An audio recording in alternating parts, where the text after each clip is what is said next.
The Tale of Two Tender Offers. Hey everyone, welcome back to another edition of my YouTube channel on special situations investing and my personal investing practice. As a quick disclaimer, this video is for educational purposes only. Any companies that I mention in this presentation are discussed solely for illustrative purposes. Discussing such companies and the specifics about them is to help educate me and educate you about certain special situations. It is not a solicitation to purchase them. I recommend that you conduct your own research and identify why you might want to own the company yourself prior to your committing of any funds. I also recommend that you seek the services of a financial advisor that has considered your personal situation as your fiduciary. And then finally, may your education here grow your knowledge, improve your personal investing performance, and give you the confidence to take control of your future. Thanks a bunch for watching. Now on to the video. Welcome back to another edition of Special Situations Investing with Greg. I'm your host, Greg Miller, and today we are talking about two different tender offers that were announced over the past week, and we'll go ahead and dig into them and see what we're looking at. The first of these two tender offers is Marathon Petroleum, so ticker symbol MPC, and Marathon is an oil distributor and refining company out of the United States, and this company on the 14th of May 2021 closed on the sale of all of its assets at the end point. They had a bunch of gas stations called Speedway, and they sold them to 7-Eleven. And on May 14th, they announced that they completed that deal for $21 billion. The after-tax proceeds for this transaction will be about $16.5 billion for the company. And as part of that announcement, they identified what they intend to do with some of the proceeds from this investment, or from this transaction. So what does Marathon Petroleum's leadership intend to do with the $16.5 billion?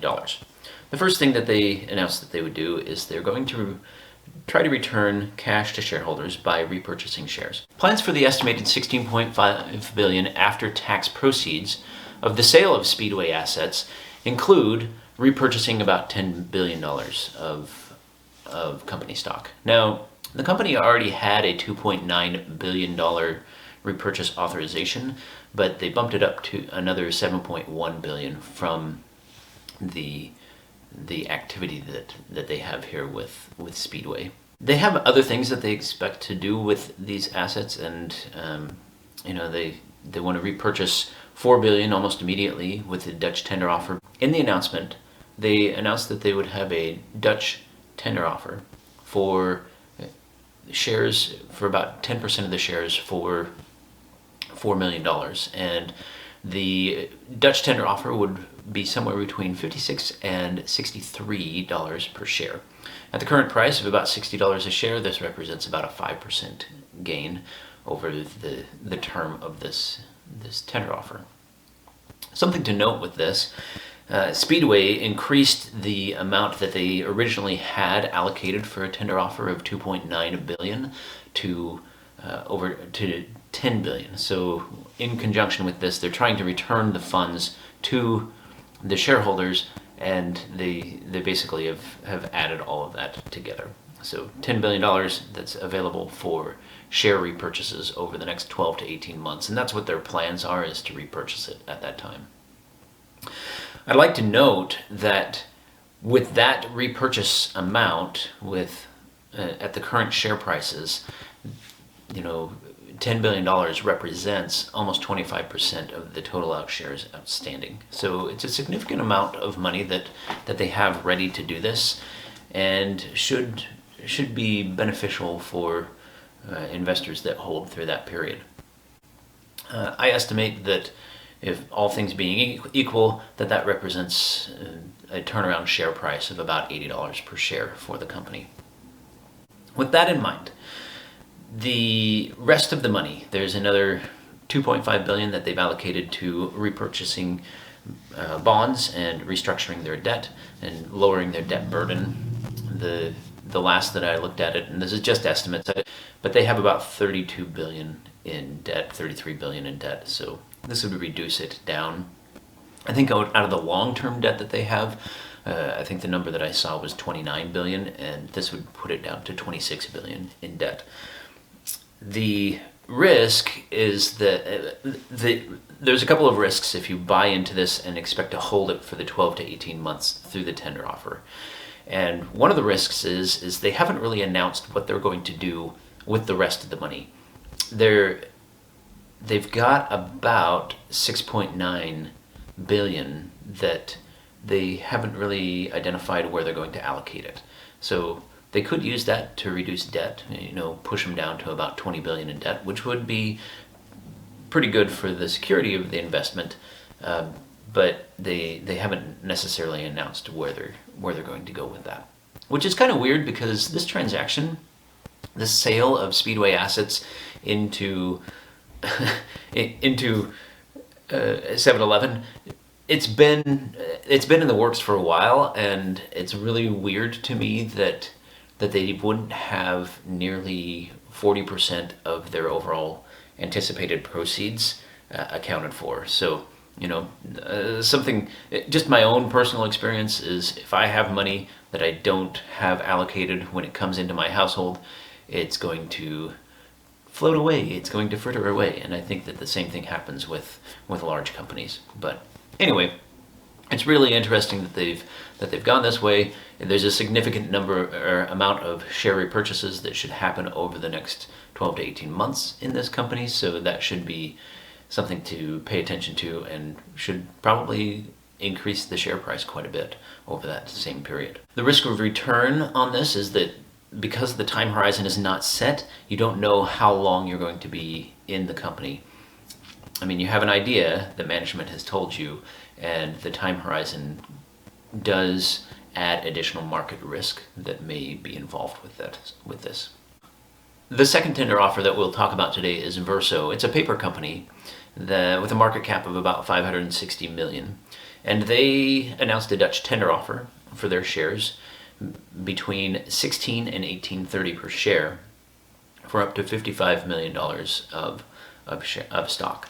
So they're offering about 10% of their total outstanding market capitalization. And if you were able to buy in at about 17.09 a share, which is what I saw today, and then sell at the high end of this at 18.30 a share, you should get about a 7% return. The nice thing about this one is that they do have, because it is an announcement, they do have an end date for this on June 10th. So we're about a little less than a month out, and a 7% return over that time. What should we do in this situation? So what I'm thinking about is there's a couple of factors that come into mind when I'm seeing these two different tender offers. And I'd like to just share just my different thoughts that go through my mind as I look at the two different ones. Why would I invest in MPC over VRS? And why would I invest in VRS or Verso over MPC? And the way that I would do this is, first, if I was looking at Verso versus MPC, I would consider the following things. Because it's a smaller company at 560 million and it's completely dwarfed by MPC, it means that, one, you should expect a higher return, which we see in this situation. There's 7% over the time. Because it also has a time horizon already set in, there's a little bit lower risk, or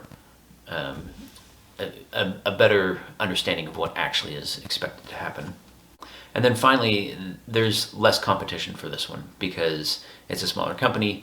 560 million is much smaller than your 40 billion almost for Marathon.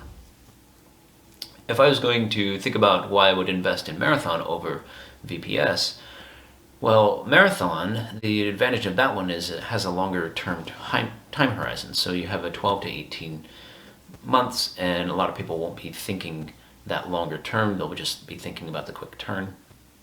And so you can get into that one and maybe take it a longer term play. There is risk, as we talked about earlier, with participating in that manner. But Marathon is a much more established company, and it has quite a bit of infrastructure that would keep it safe. Over time, I think both of these have some merits, and this is how I would like you to know how I'm going to play it. My full position for anything is about 10% of my portfolio or more, and I intend to do a full position into VPS because it's that smaller one and it has a higher rate of return and a quicker turnaround schedule. With Marathon, though, I still think that it is of interest and worth my time, and so I'll do a half position in that. So put about 5% of my portfolio into it. And that's how I intend to play this one and get my money into both of these. If you're interested in participating in both of them, or if you do participate in either one of these, please share in the comments below which ones you're going to do and why, and I'd love to see your thoughts on this.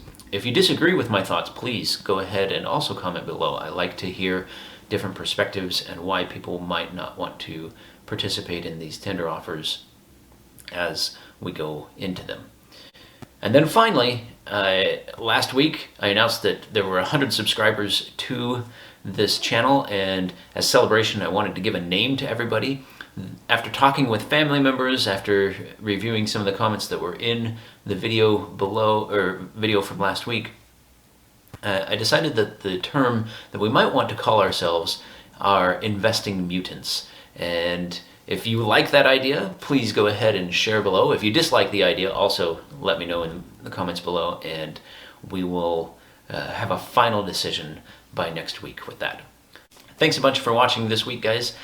By the way, if you want me to have the dopamine necessary in order to create another video next week, please smash that like button below. Thanks a bunch.